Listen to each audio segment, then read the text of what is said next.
ಮಧ್ಯಪ್ರಾಚ್ಯದಲ್ಲಿ ನಡೀತಾ ಇರೋ ಮಹಾಯುದ್ಧದಿಂದಾಗಿ ಭಾರತದ ಆರ್ಥಿಕತೆಯಲ್ಲಿ ಅಲ್ಲೋಲ ಕಲ್ಲೋಲ ಸೃಷ್ಟಿಯಾಗಿದೆ.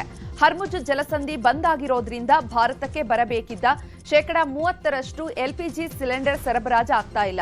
ಹೀಗಾಗಿ ದೇಶದಾದ್ಯಂತ ಅಡುಗೆ ಸಿಲಿಂಡರ್ ಪೂರೈಕೆಯಲ್ಲಿ ಭಾರೀ ವ್ಯತ್ಯಯವಾಗಿದೆ. ಇದರ ಬಿಸಿ ಕರುನಾಡಿಗೂ ತಟ್ಟಿದೆ. ನೇರ ಪರಿಣಾಮ ಹೋಟೆಲ್ಗಳ ಮೇಲೆ ಬಿದ್ದಿದೆ. ಕಮರ್ಷಿಯಲ್ ಸಿಲಿಂಡರ್ಗಳ ಕೊರತೆ ಸೃಷ್ಟಿಯಾಗಿದೆ. ಇನ್ನು ವಾಣಿಜ್ಯ ಗ್ಯಾಸ್ ಪೂರೈಕೆಯಲ್ಲಿ ವ್ಯತ್ಯಯವಾದ ಹಿನ್ನೆಲೆ ಬೆಂಗಳೂರಿನ ಕೆಲ ಹೋಟೆಲ್ಗಳನ್ನು ಬಂದ್ ಮಾಡಲಾಗಿದೆ. ಮೆಜೆಸ್ಟಿಕ್ ಬಳಿ ಇರುವಂತಹ ಪ್ರಸಿದ್ಧ ಹೋಟೆಲ್ ಆದ Shri Krishna unit of Kadamba hotel, Udupi ಆತಿಥ್ಯ ಹೋಟೆಲ್ ಬಂದ್ ಮಾಡಲಾಗಿದೆ. ಸದ್ಯ ಬೆಂಗಳೂರಿನಲ್ಲಿ 20ಕ್ಕೂ ಹೆಚ್ಚು ಹೋಟೆಲ್ಗಳು ಬಂದ್ ಆಗಿದ್ದು, ಕೆಲ ಹೋಟೆಲ್ಗಳ ಮಾಲೀಕರು ಸೌದೆ ಒಲೆಯಲ್ಲಿ ಅಡುಗೆ ಮಾಡ್ತಿದ್ದಾರೆ. ಗ್ಯಾಸ್ ಸಮಸ್ಯೆ ಇದೇ ರೀತಿ ಮುಂದುವರೆದ್ರೆ 1000ಕ್ಕೂ ಹೆಚ್ಚು ಹೋಟೆಲ್ ಬಂದ್ ಆಗುವ ಸಾಧ್ಯತೆ ಇದೆ ಎನ್ನಲಾಗಿದೆ. ಇವತ್ತು ಕೂಡ ಮತ್ತಷ್ಟು ಸಮಸ್ಯೆ ಹೆಚ್ಚಳವಾಗುವ ಸಾಧ್ಯತೆ ಇದೆ. ಬೆಂಗಳೂರಲ್ಲಿ ವಾಣಿಜ್ಯ ಗ್ಯಾಸ್ ಪೂರೈಕೆಯಲ್ಲಿ ವ್ಯತ್ಯಯವಾದ ಹಿನ್ನೆಲೆ ಹೋಟೆಲ್ ಮಾಲೀಕರು ಎಲೆಕ್ಟ್ರಿಕ್ ಬಾಯ್ಲರ್ ಮೊರೆ ಹೋಗ್ತಿದ್ದಾರೆ. ಎಲೆಕ್ಟ್ರಿಕ್ ಬಾಯ್ಲರ್ನಿಂದಾಗಿ ತಾತ್ಕಾಲಿಕವಾಗಿ ಗ್ಯಾಸ್ ಟ್ರಬಲ್ ತಪ್ಪಲಿದೆ. ಇಡ್ಲಿ, ಅನ್ನ ತಯಾರಿಸಲು ಅನುಕೂಲವಾಗಲಿದ್ದು ಗ್ಯಾಸ್ ಉಳಿತಾಯ ಮಾಡಲಿದ್ದಾರೆ. ಹೀಗಾಗಿ ಗ್ಯಾಸ್ ಕೊರತೆ ಮಧ್ಯೆ ಪರ್ಯಾಯ ವ್ಯವಸ್ಥೆಗೆ ಮುಂದಾಗಿದ್ದಾರೆ. ಸಿಲಿಂಡರ್ ಪೂರೈಕೆಯಲ್ಲಿ ವ್ಯತ್ಯಯ ಆಗ್ತಿದ್ದಂತೆ ಬೆಂಗಳೂರು ಜನರಿಗೆ ದರ ಏರಿಕೆ ಶಾಕ್ ಎದುರಾಗಿದೆ. ಕೆಲ ಹೋಟೆಲ್ಗಳಲ್ಲಿ ಆಹಾರ ದರವನ್ನ 5 ರಿಂದ 10 ರೂಪಾಯಿ ಏರಿಕೆ ಮಾಡಲಾಗಿದೆ. ಬೆಂಗಳೂರಿನ ಕೃಷ್ಣ ವೈಭವ ಹೋಟೆಲ್ನ ದರ ಏರಿಕೆ ಮಾಡಿ ಬೋರ್ಡ್ ಹಾಕಿದ್ದಾರೆ. ಹಂತ ಹಂತವಾಗಿ ಅನೇಕ ಹೋಟೆಲ್ಗಳು ದರ ಏರಿಕೆ ಮಾಡುವ ಸಾಧ್ಯತೆ ಇದೆ. ಇನ್ನು ಬೆಂಗಳೂರಿನಲ್ಲಿರುವಂತಹ ಮಿಸ್ಟರ್ ಆಂಧ್ರ ಮಿಲ್ಸ್ ಹೋಟೆಲ್ನಲ್ಲೂ ಕೂಡ ಗ್ರಾಹಕರಿಂದ ವಸೂಲಿ ಮಾಡಲಾಗ್ತಾ ಇದೆ. ಗ್ಯಾಸ್ ಸಮಸ್ಯೆ ಹಿನ್ನೆಲೆ ಹೆಚ್ಚುವರಿಯಾಗಿ 30 ರೂಪಾಯಿ ಬಿಲ್ ಮಾಡ್ತಿದ್ದಾರೆ. ಹೋಟೆಲ್ಗೆ ಬಂದ್ರೆ ಗ್ಯಾಸ್ ಹೆಸರಿನಲ್ಲಿ ಲೂಟಿ ಮಾಡ್ತಿದ್ದಾರೆ ಅಂತ ನರೇಶ್ ಕುಮಾರ್ ಅನ್ನೋರು ಆಕ್ರೋಶ ಹೊರಹಾಕಿದ್ದಾರೆ. ಸರಿಯಾಗಿ ಗ್ಯಾಸ್ ಪೂರೈಕೆ ಆಗದ ಹಿನ್ನೆಲೆ ಮೈಸೂರಿನಲ್ಲಿ ಮತ್ತಷ್ಟು ಹೋಟೆಲ್ ಬಂದ್ ಆಗುವ ಸಾಧ್ಯತೆ ಇದೆ. ಜಿಲ್ಲೆಯಾದ್ಯಂತ ಸುಮಾರು 1500ಕ್ಕೂ ಹೆಚ್ಚು ಹೋಟೆಲ್ಗಳಿವೆ. ಇದರಲ್ಲಿ 25,000ಕ್ಕೂ ಹೆಚ್ಚು ಜನ ಹೋಟೆಲ್ಗಳನ್ನೇ ನಂಬಿ ಜೀವನ ನಡೆಸುತ್ತಿದ್ದಾರೆ. ಹೀಗಾಗಿ ಮತ್ತಷ್ಟು ಗ್ಯಾಸ್ ಸಿಲಿಂಡರ್ ಪೂರೈಕೆ ಕೊರತೆಯಾದ್ರೆ ಕಷ್ಟ. ಡಿಸಿಯನ್ನ ಭೇಟಿ ಮಾಡಿ ಪರ್ಯಾಯ ವ್ಯವಸ್ಥೆ ಬಗ್ಗೆ ಹೋಟೆಲ್ ಮಾಲೀಕರು ಮನವಿ ಮಾಡಲಿದ್ದಾರೆ. ಹೋಟೆಲ್ಗಳ ಬೆನ್ನಲ್ಲೇ ಜನಸಾಮಾನ್ಯರಿಗೆ ಅಡುಗೆ ಗ್ಯಾಸ್ ಸಂಕಷ್ಟ ಶುರುವಾಗಿದೆ. ಕಳೆದ 4-5 ದಿನದಿಂದ ಡೊಮೆಸ್ಟಿಕ್ ಎಲ್ಪಿಜಿ ಗ್ಯಾಸ್ ಬುಕಿಂಗ್ ಆಗ್ತಾ ಇಲ್ಲ. ಹೀಗಾಗಿ ಜನರು ಪರದಾಡ್ತಿದ್ದಾರೆ. ಗ್ಯಾಸ್ ಏಜೆನ್ಸಿಗಳಿಗೆ ಕರೆ ಮಾಡಿದ್ರೆ ಸರಿಯಾಗಿ ರೆಸ್ಪಾನ್ಸ್ ಕೂಡ ಮಾಡ್ತಿಲ್ವಂತೆ. ಸಿಲಿಂಡರ್ ಸ್ಟಾಕ್ ಇಲ್ಲ ಅನ್ನುವಂಥ ಉತ್ತರ ಕೊಡ್ತಿದ್ದಾರೆ. ಈಗಾಗಲೇ ಇಂಡಿಯನ್ ಆಯಿಲ್ ಕಾರ್ಪೊರೇಷನ್ ಗೈಡ್ಲೈನ್ಸ್ ಬಿಡುಗಡೆ ಮಾಡಿದ್ದು ಬುಕ್ ಆದ್ಮೇಲೆ 25 ದಿನ ಕಾಯಬೇಕು ಅಂತ ಹೇಳಿತ್ತು. ಆದ್ರೆ ಈಗ ಗ್ಯಾಸ್ ಬುಕಿಂಗ್ ಆಗ್ತಾ ಇಲ್ಲ ಅಂತ ಜನ ಕಂಗಾಲಾಗಿದ್ದಾರೆ. ಕೆಲವರು ಎಲೆಕ್ಟ್ರಿಕ್ ಸ್ಟವ್ ಖರೀದಿಗೆ ಮುಂದಾಗಿದ್ದಾರೆ.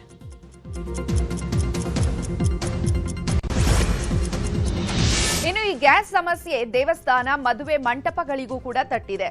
ಬೆಂಗಳೂರಿನ ಬಂಡೆ ಮಹಾಕಾಳಿ ದೇವಸ್ಥಾನದಲ್ಲಿ ಪ್ರಸಾದವನ್ನ ತಯಾರು ಮಾಡೋದಕ್ಕೆ ಸಿಲಿಂಡರ್ ಕೊರತೆ ಉಂಟಾಗಿದೆ. ಸದ್ಯಕ್ಕೆ ಭಕ್ತಾದಿಗಳು ಮನೆಯಿಂದ ಸಿಲಿಂಡರ್ ಅನ್ನ ಕಾಣಿಕೆಯಾಗಿ ನೀಡಿದ್ದಾರೆ. ಇನ್ನು ಬನಶಂಕರಿ ಅಮ್ಮನವರ ದಾಸೋಹಕ್ಕೆ ಯಾವುದೇ ಸಮಸ್ಯೆ ಆಗಿಲ್ಲ. ಮತ್ತೊಂದು ಕಡೆ ಗ್ಯಾಸ್ ಕೊರತೆ ನಡುವೆಯೇ ಇಸ್ಕಾನ್ನಲ್ಲಿ ಎಂದಿನಂತೆ ಪ್ರಸಾದ ಹಂಚಿಕೆ ನಡೀತಾ ಇದೆ. ಗ್ಯಾಸ್ ಪೂರೈಕೆ ಸಮಸ್ಯೆ ಕರಾವಳಿಯ ಪ್ರಮುಖ ದೇವಸ್ಥಾನಗಳಿಗೂ ಕೂಡ ತಟ್ಟಿದೆ. ಮಂಗಳೂರಿನ ಕದ್ರಿ ಶ್ರೀ ಮಂಜುನಾಥ ದೇವಸ್ಥಾನದಲ್ಲಿ ಕಟ್ಟಿಗೆ ಬಳಸಿ ಅನ್ನ ಪ್ರಸಾದ ತಯಾರಿಸಲು ತೀರ್ಮಾನ ಮಾಡಿದ್ದಾರೆ. ಕೇವಲ ಅನ್ನ ಮತ್ತು ಸಾರನ್ನ ಮಾತ್ರ ಪ್ರಸಾದದ ರೂಪದಲ್ಲಿ ನೀಡಲು ಮುಂದಾಗಿದ್ದಾರೆ. ಪಾಯಸ ಸೇರಿದಂತೆ ವಿವಿಧ ಐಟಂಗಳನ್ನ ಮಾಡಲ್ಲ ಅಂತ ಆಡಳಿತ ಮಂಡಳಿ ತೀರ್ಮಾನಿಸಿದೆ. ಇನ್ನು ಕುಕ್ಕೆ ಸುಬ್ರಹ್ಮಣ್ಯದಲ್ಲೂ ಕೂಡ ಗ್ಯಾಸ್ ಸಮಸ್ಯೆ ಎದುರಾಗಿದೆ. ಗ್ಯಾಸ್ ಬಳಸದೆ ಮಾಡುವಂತಹ ತಿಂಡಿಗಳಿಗೆ ಆದ್ಯತೆ ನೀಡಲಾಗ್ತಾ ಇದೆ. ಬೆಳಗಿನ ಉಪಹಾರಕ್ಕೆ ತಿಂಡಿಯ ಬದಲು ಮೊಸರು, ಅವಲಕ್ಕಿ ನೀಡಲು ತೀರ್ಮಾನ ಮಾಡಲಾಗಿದೆ. ಗ್ಯಾಸ್ ಪೂರೈಕೆ ಮತ್ತೆ ಆರಂಭ ಆಗದೇ ಇದ್ರೆ ಮಧ್ಯಾಹ್ನದ ಅನ್ನ ಪ್ರಸಾದದ ವಿತರಣೆಯಲ್ಲೂ ಕೂಡ ವ್ಯತ್ಯಯವಾಗುವಂತಹ ಸಾಧ್ಯತೆ ಇದೆ. ರಾಯಚೂರಿನಲ್ಲೂ ಇಸ್ರೇಲ್ ಇರಾನ್ ಯುದ್ಧದ ಬಿಸಿ ತಟ್ಟಿದೆ. ಎಲ್ಪಿಜಿ ಗ್ಯಾಸ್ ಬಳಕೆ ಆಟೋ ಓಡಿಸಿ ಬದುಕನ್ನ ಕಟ್ಕೊಂಡಿರುವವರು ಸಂಕಷ್ಟಕ್ಕೆ ಸಿಲುಕಿದ್ದಾರೆ. ಕಳೆದ 4 ದಿನದಲ್ಲಿ ಎಲ್ಪಿಜಿ ದರ ಲೀಟರ್ಗೆ 20 ರೂಪಾಯಿ ಹೆಚ್ಚಳವಾಗಿದ್ದು, ದುಬಾರಿ ಗ್ಯಾಸ್ ಬಳಸಿ ಆಟೋ ಚಾಲನೆ ಮಾಡಬೇಕಾದ ಅನಿವಾರ್ಯತೆ ಸೃಷ್ಟಿಯಾಗಿದೆ. ಗ್ಯಾಸ್ ಬಂಕ್ಗಳಲ್ಲಿ 3 ರಿಂದ 4 ದಿನಗಳಿಗೆ ಆಗುವಷ್ಟು ಮಾತ್ರ ಸ್ಟಾಕ್ ಇದ್ದು, ಬಂಕ್ ಬಂದ್ ಆಗುವ ಆತಂಕ ಎದುರಾಗಿದೆ. ಇನ್ನು ಕೊಪ್ಪಳ ಜಿಲ್ಲೆಯಲ್ಲಿ ಅಡುಗೆ ಅನಿಲದ ಲಭ್ಯತೆ ಬಗ್ಗೆ ಜಿಲ್ಲಾಡಳಿತ ಪ್ರಕಟಣೆಯಲ್ಲಿ ತಿಳಿಸಿದೆ. ಜಿಲ್ಲೆಯ 24 ಗ್ಯಾಸ್ ಸಿಲಿಂಡರ್ ಏಜೆನ್ಸಿಗಳಲ್ಲಿ 9,770 ಮನೆ ಬಳಕೆ ಸಿಲಿಂಡರ್ಗಳಿವೆ. 519 ವಾಣಿಜ್ಯ ಬಳಕೆಯ ಸಿಲಿಂಡರ್ಗಳಿವೆ. ಕಾರಟಗಿ ಹಾಗೂ ಯಲಬುರ್ಗಾದಲ್ಲಿ ವಾಣಿಜ್ಯ ಬಳಕೆಯ ಸಿಲಿಂಡರ್ 0 ಇದೆ. ಕೊಪ್ಪಳ ನಗರದಲ್ಲಿ 344 ವಾಣಿಜ್ಯ ಬಳಕೆಯ ಸಿಲಿಂಡರ್ಗಳಿವೆ ಅನ್ನುವಂತಹ ಮಾಹಿತಿ ಇದೆ. ತುಮಕೂರಿನ ಶಿರಾದಲ್ಲಿ ಗ್ಯಾಸ್ ಸಮಸ್ಯೆಯನ್ನೇ ಗ್ಯಾಸ್ ಬಂಕ್ಗಳು ಬಂಡವಾಳ ಮಾಡಿಕೊಂಡಿವೆ. ನೋ ಗ್ಯಾಸ್ ಬಂಕ್ನಲ್ಲಿ ಗೋ ಗ್ಯಾಸ್ ಬಂಕ್ನಲ್ಲಿ ಏಕಾಏಕಿ ದರ ಏರಿಕೆ ಮಾಡಿದ್ದಾರೆ. ದಿಢೀರ್ ಬೆಲೆ ಏರಿಕೆಯಿಂದಾಗಿ ನೂರಾರು ಆಟೋ ಚಾಲಕರು ಪರದಾಡಿದ್ದು, ದರ ಹೆಚ್ಚಳದ ಬಗ್ಗೆ ಪ್ರಶ್ನಿಸಿದ್ರೆ ಬಂಕ್ ಸಿಬ್ಬಂದಿ ಹಾಗೂ ಮ್ಯಾನೇಜ್ಮೆಂಟ್ ಉಡಾಫೆ ಉತ್ತರ ಕೊಡ್ತಿದೆ. ಸ್ಥಳಕ್ಕೆ ಬಂದು ಪರಿಶೀಲನೆ ನಡೆಸಿದಂತಹ ಡಿಸಿ ಶುಭ ಕಲ್ಯಾಣ್ ಕ್ರಮ ಕೈಗೊಳ್ಳುವ ಭರವಸೆಯನ್ನು ನೀಡಿದ್ದಾರೆ. ಗ್ಯಾಸ್ ಪೂರೈಕೆ ವ್ಯತ್ಯಯದ ಹಿನ್ನೆಲೆ ರಾಜ್ಯದ ಎಲ್ಲಾ ಎಸ್ಪಿಗಳ ಜೊತೆಗೆ ಡಿಜಿ ಐಜಿಪಿ ಸಭೆ ನಡೆಸಿದ್ದಾರೆ. ಆಯಾ ಠಾಣಾ ವ್ಯಾಪ್ತಿಯ ಗ್ಯಾಸ್ ಸಿಲಿಂಡರ್ಗಳ ಗೋದಾಮುಗಳ ಪರಿಶೀಲನೆಗೆ ಸೂಚನೆ ನೀಡಿದ್ದಾರೆ. ಸ್ಟಾಕ್ ಇದ್ರೂ ಇಲ್ಲ ಅಂತ ಬ್ಲಾಕ್ನಲ್ಲಿ ಮಾರೋರ ಮೇಲೆ ಹದ್ದಿನ ಕಣ್ಣಿಡಲು ಹೇಳಿದ್ದಾರೆ. ಹಾಗೇನಾದ್ರೂ ಬ್ಲಾಕ್ನಲ್ಲಿ ಮಾರಾಟ ಮಾಡಿದ್ರೆ ಮುಲಾಜಿಲ್ದೆ ಕೇಸ್ ದಾಖಲು ಮಾಡುವಂತೆ ಸೂಚನೆಯನ್ನು ನೀಡಿದ್ದಾರೆ. ಇನ್ನು ಡಿಜಿ ಸಭೆ ಬಳಿಕ ಬೆಂಗಳೂರು ಕಮಿಷನರ್ ಎಲ್ಲ ಪೊಲೀಸರಿಗೂ ಕೂಡ ಖಡಕ್ ಸೂಚನೆ ಕೊಟ್ಟಿದ್ದಾರೆ. ಇಂದಿನಿಂದಲೇ ಗೋಡೌನ್ಗಳ ಪರಿಶೀಲನೆ ನಡೆಸಲು ಸೂಚಿಸಿದ್ದಾರೆ. ಪ್ರತಿನಿತ್ಯ ಎಲ್ಲಿಂದ ಹೋಗ್ತಾ ಇದೆಯಾ, ಎಷ್ಟು ದಿನಗಳವರೆಗೆ ಸ್ಟಾಕ್ ಆಗುತ್ತೆ ಅನ್ನೋ ಬಗ್ಗೆ ಮಾಹಿತಿ ಸಂಗ್ರಹಕ್ಕೆ ಹೇಳಿದ್ದಾರೆ. ಹೊಯ್ಸಳ ಸಿಬ್ಬಂದಿ ಜೊತೆಗೆ ಪಿಎಸ್ಐ ಹೋಗಿ ತಪಾಸಣೆ ಮಾಡಬೇಕು ಅಂತ ಸೂಚನೆ ಕೊಟ್ಟಿದ್ದಾರೆ. ರಾಜ್ಯದಲ್ಲಿ ಗ್ಯಾಸ್ ಸಿಲಿಂಡರ್ ವ್ಯತ್ಯಯ ಆಗಿರೋದಕ್ಕೆ ನಿನ್ನೆ ಸದನದಲ್ಲಿ ಕೋಲಾಹಲವೇ ಸೃಷ್ಟಿಯಾಗಿತ್ತು. ಕೇಂದ್ರ ಸರ್ಕಾರ ಗ್ಯಾಸ್ ಕೊಡೋದಕ್ಕೆ ಫೇಲ್ ಆಗ್ತಾ ಇದೆ ಅಂತ ಕಾಂಗ್ರೆಸ್ನವರು ಆರೋಪ ಮಾಡಿದ್ರು. ಈ ವೇಳೆ ತಿರುಗೇಟು ಕೊಟ್ಟಂತಹ ಬಿಜೆಪಿ ಶಾಸಕರು ಯುದ್ಧದ ಸಂದರ್ಭ, ಎಲ್ಲವನ್ನು ಅರ್ಥ ಮಾಡ್ಕೋಬೇಕು, ಜನ ಕೇಂದ್ರಕ್ಕೆ ಸಹಕಾರ ಕೊಡಬೇಕು, ಪ್ರಧಾನಿ ಸಮಸ್ಯೆ ಬಗೆಹರಿಸೋ ಕೆಲಸವನ್ನ ಮಾಡ್ತಿದ್ದಾರೆ ಅಂತ ಹೇಳಿದ್ರು. ಇನ್ನು ಗ್ಯಾಸ್ ಸಮಸ್ಯೆಗೆ ಕೇಂದ್ರ ಸರ್ಕಾರವೇ ನೇರ ಕಾರಣ ಅಂತ ಕಾಂಗ್ರೆಸ್ ನಾಯಕರು ಬೊಟ್ಟು ಮಾಡ್ತಿದ್ದಾರೆ. ಕಾಂಗ್ರೆಸ್ ತಂತ್ರಗಾರಿಕೆಗೆ ಬಿಜೆಪಿ ನಾಯಕರು ಇಕ್ಕಟ್ಟಿಗೆ ಸಿಲುಕಿದ್ದಾರೆ. ಹೀಗಾಗಿ ಕಾಂಗ್ರೆಸ್ ಪ್ರಚಾರಕ್ಕೆ ಆಸ್ಪದವನ್ನ ಕೊಡದಂತೆ ದೆಹಲಿ ನಾಯಕರು ರಾಜ್ಯ ಬಿಜೆಪಿ ನಾಯಕರಿಗೆ ಸೂಚನೆ ಕೊಟ್ಟಿದ್ದಾರೆ. ಅದಕ್ಕಾಗಿ ಕಾಂಗ್ರೆಸ್ಗೆ ತಕ್ಕ ಪ್ರತ್ಯುತ್ತರವನ್ನ ನೀಡಲು ಬಿಜೆಪಿ ಪ್ರತಿತಂತ್ರವನ್ನ ರೂಪಿಸ್ತಾ ಇದೆ. ಇನ್ನು ಎಲ್ಪಿಜಿ ಅಭಾವದ ಬೆನ್ನಲ್ಲೇ ರಾಜ್ಯದ ಜನರಿಗೆ ಮತ್ತೊಂದು ಶಾಕ್ ಎದುರಾಗಿದೆ. ರಾಜ್ಯದಲ್ಲಿ ಹಿಂದೂಸ್ತಾನ್ ಪೆಟ್ರೋಲಿಯಂ ಇಂಧನ ಪೂರೈಕೆಯಲ್ಲಿ ವ್ಯತ್ಯಯವಾಗಿದೆ. ಇನ್ನು ಕೇಂದ್ರ ಪೆಟ್ರೋಲಿಯಂ ಸಚಿವ ಹರ್ದೀಪ್ ಸಿಂಗ್ ಪುರಿಗೆ ಎಫ್ಕೆಸಿಸಿಐ ಪತ್ರ ಬರೆದಿದೆ. ರಾಜ್ಯದಲ್ಲಿರುವಂತಹ ಎಚ್ಪಿಸಿಎಲ್ ಬಂಕ್ಗಳಿಗೆ ಇಂಧನ ಸರಬರಾಜು ಕಡಿತಗೊಂಡಿದೆ. ಬೇಡಿಕೆಗೆ ತಕ್ಕಂತೆ ಎಚ್ಪಿಸಿಎಲ್ ಇಂಧನ ಸರಬರಾಜು ಮಾಡ್ತಾ ಇಲ್ಲ. ಇಂಧನ ಇಲ್ಲದೆ ಬಂಕ್ ಮುಚ್ಚಬೇಕಾದಂತಹ ಸ್ಥಿತಿ ಇದೆ. ಕಾಲಕಾಲಕ್ಕೆ ಇಂಧನ ಪೂರೈಕೆಯನ್ನ ಮಾಡದೇ ಇದ್ರೆ ರಾಜ್ಯದ ಜನರಿಗೆ ಭಾರಿ ತೊಂದರೆ ಆಗುತ್ತೆ. ಕೂಡಲೇ ಈ ಕುರಿತಂತೆ ಕ್ರಮ ಕೈಗೊಳ್ಳಿ ಅಂತ ಪತ್ರದಲ್ಲಿ ತಿಳಿಸಿದ್ದಾರೆ. 14ನೇ ದಿನವೂ ಕೂಡ ಗಲ್ಫ್ ಯುದ್ಧ ಜೋರಾಗಿದೆ. ನಿನ್ನೆ ಪಶ್ಚಿಮ ಏಷ್ಯಾ ಸಂಘರ್ಷದಲ್ಲಿ ವ್ಯಾಪಾರಿ ಹಡಗುಗಳ ಮೇಲೆ ನಡೆದ ದಾಳಿಯಲ್ಲಿ 2 ಭಾರತೀಯರು ಸಾವನ್ನಪ್ಪಿದ್ದಾರೆ. ಈ ದಾಳಿಯಲ್ಲಿ ಓರ್ವ ನಾಪತ್ತೆಯಾಗಿದ್ದಾರೆ ಅಂತ ವಿದೇಶಾಂಗ ಸಚಿವಾಲಯ ತಿಳಿಸಿದೆ. 2 ಭಾರತೀಯ ಪ್ರಜೆಗಳನ್ನ ನಾವು ಕಳೆದುಕೊಂಡಿದ್ದೇವೆ ಮತ್ತು ಒಬ್ಬರು ಕಾಣೆಯಾಗಿದ್ದಾರೆ. ದಾಳಿಗೆ ಒಳಗಾದ ವ್ಯಾಪಾರಿ ಹಡಗಿನಲ್ಲಿ ಇದ್ರು. ಜಿಸಿಸಿ ಪ್ರದೇಶದಲ್ಲಿ ಗಾಯಗೊಂಡ ಕೆಲವು ಭಾರತೀಯರಿಗೆ ಚಿಕಿತ್ಸೆ ನೀಡಲಾಗ್ತಾ ಇದೆ ಅಂತ ಮಾಹಿತಿಯನ್ನ ನೀಡಿದೆ. ಕುವೈತ್ ಮತ್ತು ಬಹ್ರಾನ್ನಲ್ಲಿರುವಂತಹ ಅಮೆರಿಕದ ನೆಲೆಗಳ ಮೇಲೆ ಬೃಹತ್ ದಾಳಿ ಮಾಡಿರೋದಾಗಿ ಇರಾನ್ ಹೇಳಿದೆ. ಇನ್ಮುಂದೆ ನಿರಂತರವಾಗಿ ದಾಳಿ ಮಾಡ್ತೇವೆ ಅಂತ ಎಚ್ಚರಿಕೆ ಕೊಟ್ಟಿದೆ.